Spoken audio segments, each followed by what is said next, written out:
Hello friend, Bihar PSC centre में आपका स्वागत है। तो फ्रेंड्स, मॉडर्न हिस्ट्री का क्लास हो रहा था और इसमें क्वेश्चन नंबर 49 तक हो चुका था। टोटल एक लेक्चर में 20 क्वेश्चन होता है फ्रेंड्स। तो चलिए, ये जो क्लास है वो सभी स्टूडेंट के लिए है, आप चाहे किसी भी एग्ज़ाम की तैयारी कर रहे हों, क्योंकि मॉडर्न हिस्ट्री कोई भी ऐसा एग्ज़ाम है जहाँ पे ना पूछा जाए, सभी में पूछा जाता है। तो अगर आप चैनल पर पहली बार आए हैं तो सब्सक्राइब ज़रूर कर लें। वीडियो अच्छा लगे तो लाइक ज़रूर करिएगा और वीडियो को आप एक बार शेयर ज़रूर करिएगा। क्वेश्चन नंबर 350, बाल गंगाधर तिलक द्वारा शुरू की गई साप्ताहिक पत्रिका कौन सी थी? तो केसरी था साप्ताहिक पत्रिका। और इसका एक्सप्लेनेशन भी देख लेते हैं। बाल गंगाधर तिलक द्वारा शुरू की गई साप्ताहिक पत्रिका केसरी थी। चलते हैं नेक्स्ट। क्वेश्चन नंबर 351, 1908 में बाल गंगाधर तिलक को जेल हुई तो कितने वर्ष की हुई थी? तो 6 वर्ष के लिए हुआ था। इसका राइट आंसर बी। 1908 में लोकमान्य तिलक ने क्रांतिकारी प्रफुल्ल चाकी और क्रांतिकारी खुदीराम बोस के बम हमले का समर्थन किया, जिसकी वजह से उन्हें बर्मा यानी कि अब जो म्यांमार है स्थित मांडले की जेल भेज दिया गया और जेल से छूटकर वे जो हैं फिर कांग्रेस में शामिल हो गए और 1916 में एनी बेसेंट जी और मोहम्मद अली जिन्ना के साथ Akhil Bharatiya home rule league की स्थापना की। चलते हैं नेक्स्ट। क्वेश्चन नंबर 352, ये पूछा हुआ क्वेश्चन है फ्रेंड्स। ये सारे क्वेश्चन पूछा हुआ है, ये सारे इम्पोर्टेंट है। आप एक बार ज़रूर मॉडर्न हिस्ट्री कंप्लीट कर ले लेक्चर 1 से, फिर आपको प्रॉब्लम नहीं आएगी। तो क्वेश्चन नंबर 352, कामागाटा मारू क्या है? तो कामागाटा मारू जो है वो एक कनाडा की यात्रा पर निकला हुआ जहाज़ था। तो इसका right answer C. Explanation, Komagata Maru Canada की यात्रा पर निकला हुआ एक जहाज़ था और कामागाटा मारू प्रकरण जो है 1914 ईस्वी में घटा था। और इस प्रकरण के अंतर्गत कनाडा की सरकार ने उन भारतीयों पर कनाडा में घुसने पर पूरी तरह से प्रतिबंध लगा दिया जो भारत से सीधे कनाडा ना आया हो बल्कि कहीं रुका हो उसे। तो जिस पर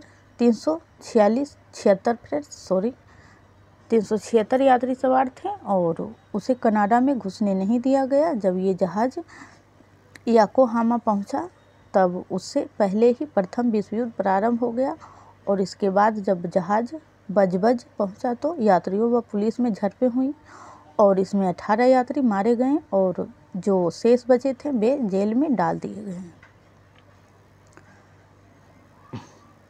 क्वेश्चन नंबर 353, अंग्रेज पुलिस अफसर कैप्टन सैंडर्स किसके द्वारा गोली से मारा गया था? तो ये जो सैंडर्स है वो भगत सिंह की गोली से मारा गया था।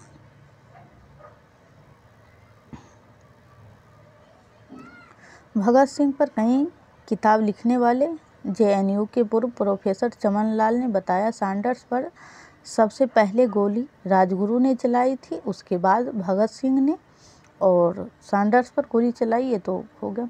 सैंडर्स की हत्या के बाद दोनों लाहौर से निकल गए।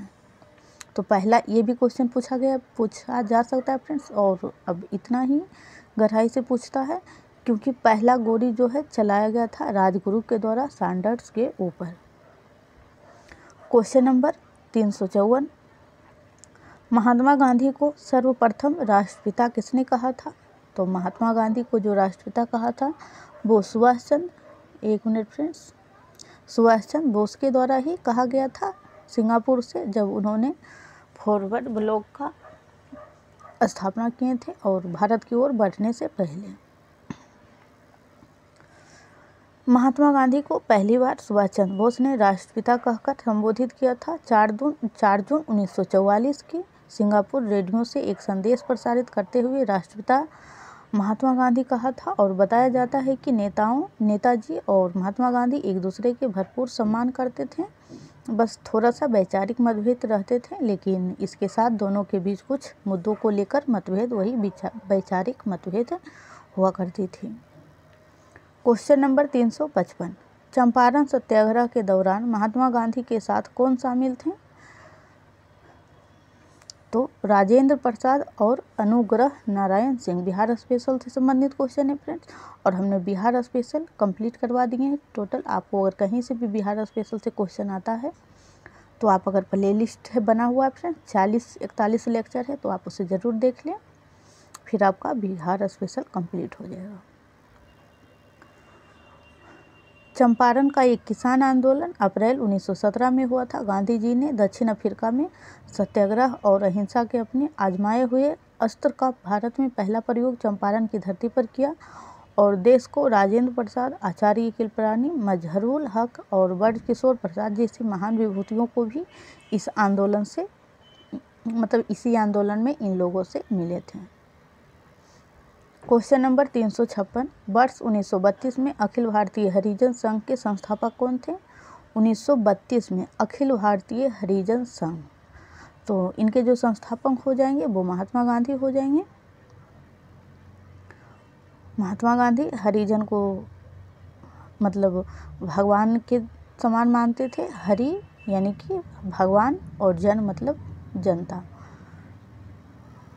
तो भगवान के प्रिय होते थे हरिजन।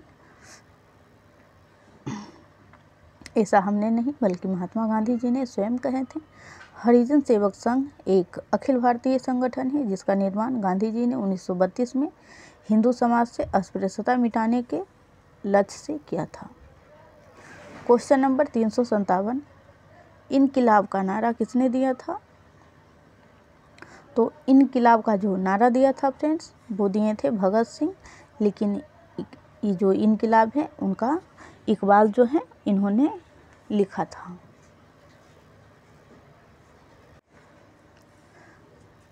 चलते हैं इसका एक्सप्लेनेशन पर। इनकिलाब जिंदाबाद शब्द का प्रयोग जो सर्वप्रथम प्रसिद्ध कवि मोहम्मद इकबाल ने किया था, हमने ऐसा ही बताया था, और अपनी पुस्तक बंग-ए-दरा में किया था। और बम फेंकते समय सर्वप्रथम नारे के रूप में जो प्रयोग किया गया था वो भगत सिंह के द्वारा किया गया था, और इसे चर्चित भी भगत सिंह ने ही किया था। क्वेश्चन नंबर 358, भारत छोड़ो आंदोलन कब प्रारंभ हुआ? तो भारत छोड़ो आंदोलन जो प्रारंभ हुआ वो हुआ था 8 अगस्त 1942 को। भारत छोड़ो आंदोलन द्वितीय विश्व युद्ध के समय यानी कि 8 अगस्त 1942 को आरंभ किया गया था, और यह एक आंदोलन था जिसका लक्ष्य भारत से ब्रिटिश साम्राज्य को समाप्त करना था।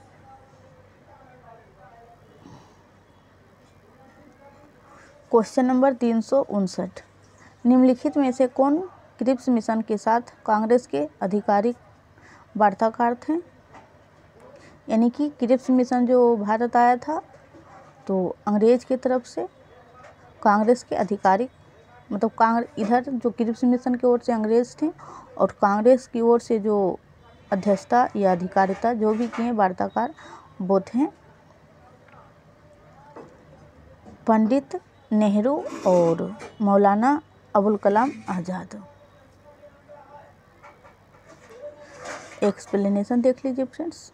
जापान की लगातार बढ़ती हुई शक्ति से अंतर्राष्ट्रीय समुदाय व्यवस्थित हो गया और अमेरिका, ऑस्ट्रेलिया व चीन ने ब्रिटेन पर भारत को स्वतंत्र करने के लिए दबाव डाला। परिणाम स्वरूप चर्चिल ने 11 मार्च 1942 को क्रिप्स मिशन की घोषणा की, और 23 मार्च 1942 को क्रिप्स मिशन जो है भारत पहुंचा, और जहां पर विभिन्न नेताओं से संपर्क के पश्चात क्रिप्स ने 30 मार्च 1942 को अपनी योजना प्रस्तुत की। क्रिप्स मिशन के भारत के आधिकारिक वार्ताकार पंडित जवाहरलाल नेहरू और मौलाना अबुल कलाम आज़ाद थे कांग्रेस की ओर से।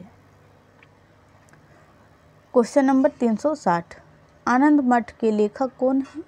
तो आनंद मठ के जो लेखक हो जाएंगे वो बंकिम चंद्र चटर्जी हो जाएंगे। आनंद मठ बांग्ला भाषा का एक उपन्यास है और जिसकी रचना बंकिम चंद्र चट्टोपाध्याय ने 1882 में की थी, और इस कृति का भारतीय स्वतंत्रता संग्राम और स्वतंत्रता के क्रांतिकारियों पर बहुत गहरा प्रभाव पड़ा, और भारत की राष्ट्रीय गीत जो है वंदे मातरम इसी उपन्यास से लिया गया था। चलते हैं नेक्स्ट फ्रेंड्स। अगर आपने अभी तक वीडियो को लाइक नहीं किया है, चैनल को सब्सक्राइब नहीं किया तो प्लीज़ ज़रूर कर दें और वीडियो को शेयर ज़रूर करें ताकि और भी लोग इसका फ़ायदा उठा सकें। Question number 361। 27 दिसंबर 1911 में पहली बार जनगण मन कहाँ पर, यहाँ कहाँ पर होगा फ्रेंड्स, कहीं लिखा होगा कहाँ पर गाई गई थी, तो ये जो कोलकाता में सर्वप्रथम गाया गया था, तो इसका राइट आंसर सी हो जाएगा। 1911 में 27 दिसंबर के दिन भारतीय राष्ट्रीय कांग्रेस के कलकत्ता अधिवेशन के दौरान पहली बार जनगण मन गाया गया था और जनगण मन भारत का राष्ट्रगान है जो मूलतः बंगाली में गुरुदेव रविंद्रनाथ टैगोर द्वारा लिखा गया था। भारत का राष्ट्रीय गीत वंदे मातरम है।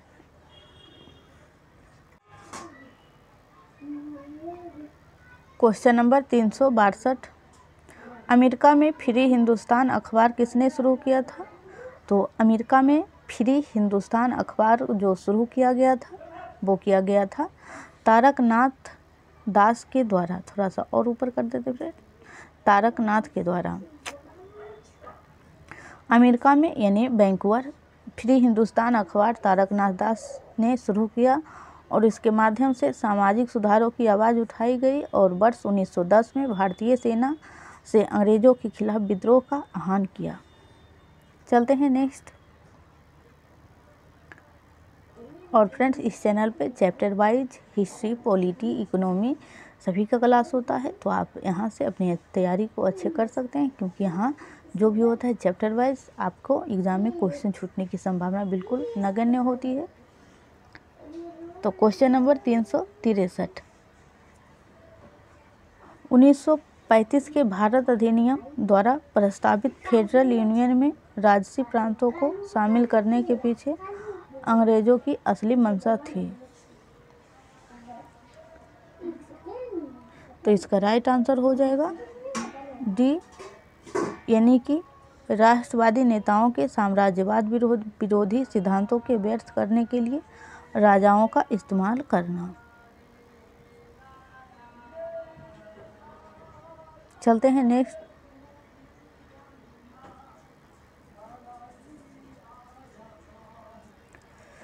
वही बातें लिखा हुआ है फ्रेंड्स। Question number 364। किस अधिनियम ने भारतवासियों को अपने देश के प्रशासन में कुछ हिस्सा लेना संभव बनाया, तो ये जो अधिनियम था वो था इंडियन काउंसिल एक्ट 1861। भारतीय परिषद अधिनियम 1861 भारत के संवैधानिक इतिहास की एक युगांतकारी और महत्वपूर्ण घटना है। यह जो है मुख्य रूप से दो कारणों से विशेष है। एक तो यह कि इसने गवर्नर जनरल को अपनी विस्तारित परिषद में भारतीय जनता के प्रतिनिधियों को नामजद करके उन्हें विधायी कार्य से संबद्ध करने का अधिकार प्रदान किया, तथा दूसरा जो है यह इसने गवर्नर जनरल की परिषद की विधायी शक्तियों का विकेंद्रीकरण यानी कि केंद्रीय स्तर और क्षेत्रीय स्तर तो विकेंद्रीकरण किया, यानी कि प्रशासन को 3 भागों में बांट दिया गया था, जिससे बम्बई मद्रास की सरकारों को भी विधायी शक्तियाँ फिर से प्रदान की गई थी। क्वेश्चन नंबर 365 ये जो है फ्रेंड्स आज का लास्ट क्वेश्चन है। तो अगर अभी तक आपने वीडियो को लाइक नहीं किया है, चैनल को सब्सक्राइब नहीं किया, और प्लीज़ कमेंट करके आप हमें ज़रूर बताएं कि आपको क्लास कैसी लगी और इसमें और हम क्या कर सकते हैं जो आपके लिए शायद अच्छी हो। Question number 365। किस सिख गुरु ने गुरु नानक की जीवनी लिखी थी, तो गुरु नानक की जो जीवनी लिखी गई थी वो लिखे थे गुरु अर्जुन देव ने। गुरु अर्जुन देव 1581 से 1606 ईस्वी सिखों के 5वें गुरु हुए। इन्होंने सिखों के धार्मिक ग्रंथ आदि ग्रंथ की रचना की। इसने गुरु नानक की प्रेरणादायक प्रार्थनाएं की और गीत संकलित किया। तो फ्रेंड्स आज के लिए इतना ही, फिर मिलते हैं कल। और अगर आप बिहार स्पेशल पढ़ना चाहते हैं तो ज़रूर प्लेलिस्ट में चेक करके आप पढ़ लीजिएगा।